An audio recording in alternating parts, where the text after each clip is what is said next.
तर आता आपण पाहणार आहोत क्वाथाच्या उपकल्पना. तर क्वाथाच्या उपकल्पना कोणत्या आहेत?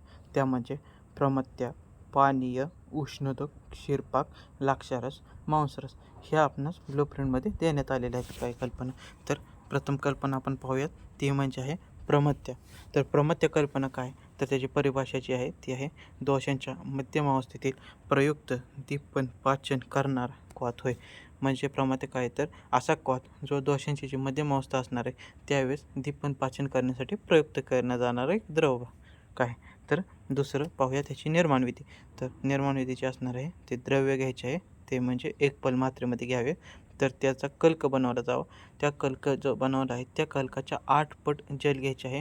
ते आता कल्क आणि जल एकत्रित करायचे आहे. ते एकत्र करून त्यांचा क्वाथावत पाक होऊ देणे आहे. तर पाक केल्यानंतर ज्यावेळेस ते 1/4 शिल्लक राहील, म्हणजे एकूण जवळपास 2 पलपर्यंत शिल्लक राहते, तर त्यावेळेस त्यास अग्नीवरून उतरून गाळून घ्यायचे आहे. तर हे झाले प्रमत्या कल्पना, जी ॲज इट इज पाहिली तर क्वाथाप्रमाणेच आहे. तर याचा जो सिद्धांत असणार आहे तो आहे तोय अग्नी सन्निकर्ष. यासाठी लागणारे उपकरण आहेत ते म्हणजे स्टीलचे भांडे, गॅस स्टोव्ह यासारखा वापर केला जातो आहे. तर सिद्धिलक्षण जे आहे त्याच आहे ते म्हणजे जो आपण द्रव्य घेतला आहे त्या द्रव्यानुसारच जर वर्ण, गंध, रस यांची जर त्या प्रमात्यास उत्पत्ती झालेली असेल तर हे आपण बनवलेले प्रमात्य हे सिद्धिलक्षण दिसून येते, म्हणजे योग्य पद्धतीने झालेले आहे. तर याची सविरतावधी जी आहे ती आहे त्याचा ताजाच प्रयोग करावा, कारण क्वाथ हे ताजेच जास्त इफेक्टिव्ह असते. तर आजचे जे एक्झाम्पल आहे ब्लूप्रिंटनुसार ती आहे म्हणजे मुस्तादी प्रमत्या. तर याचा श्लोक जो आहे तो आहे मुस्तके इंद्रियवैहि सिद्धा प्रमत्या द्विपोलोन्मिता सुशिता मधुसंयुक्ता रक्तातिसारनाशिनी. शारंगधर संहिता मध्यम खंडातील हा श्लोक आहे. तर या श्लोकानुसार ते काय म्हणत आहे तर तो आहे मुस्त इंद्रियवैहि, म्हणजे यासाठी लागणारे घटकद्रव्य जे आहेत ते आहेत मुस्त, इंद्रियव, तर यवही सिद्धा प्रमत्या द्विपोलोन्मिता.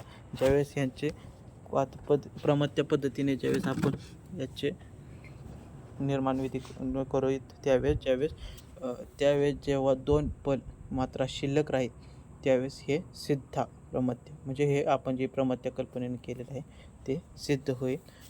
नंतर सुशिता मधुसंयुक्ता रक्तातिसारनाशिनी, म्हणजे ज्यावेळेस हे आपण मधुसोबत म्हणजे मधासोबत ज्यावेळेस एकत्रित करून आहारात म्हणजे औषधाच्या रूपात घेऊ त्यावेळेस ते रक्तातिसाराचा नाश करते. तर याचे घटक द्रव्य जे आहेत ते आहेत मुस्त, इंद्रियव म्हणजेच कुटजबीज, तर समान मात्रेत घ्यावे. यासाठी लागणारे यंत्र जे आहे ते आहे खलव यंत्र, पातेले, सुतीवस्त्र. तर याची निर्माण विधी जी आहे वर नमूद केलेल्या 2 पदार्थापासून, म्हणजेच कोणते पदार्थ तर मुस्त व इंद्रियव यापासून एक लगदा तयार केला जातो, म्हणजेच कल्क बनवण्याची प्रोसेस. आणि तो एका भांड्यात ठेवला जातो. त्यात पाणी मूळ प्रमाणाच्या 8 पट मिसळले जाते, जे आपण मगाशीच पाहिले. आणि हे मिश्रण शिजवले जाते. तेव्हा या मिश्रणाचे प्रमाण कमी होऊन 2 पल इतके उरते, म्हणजेच 1/4 भाग होते. तेव्हा ते गाळून घेतले जाते. ते थंड झाल्यावर त्यात मध मिसळला जातो आणि म्हणून ते पेय म्हणून त्याचे सेवन केले जाते. हे झाले मुस्तादी प्रमत्याचे. याचा उपयोग आपण श्लोकामध्येच पाहिला आहे, तो म्हणजे रक्तातिसारामध्ये याचा वापर केला जातो. तर ही होती मुस्तादी प्रमत्या आणि ही पूर्ण प्रमत्या कल्पना.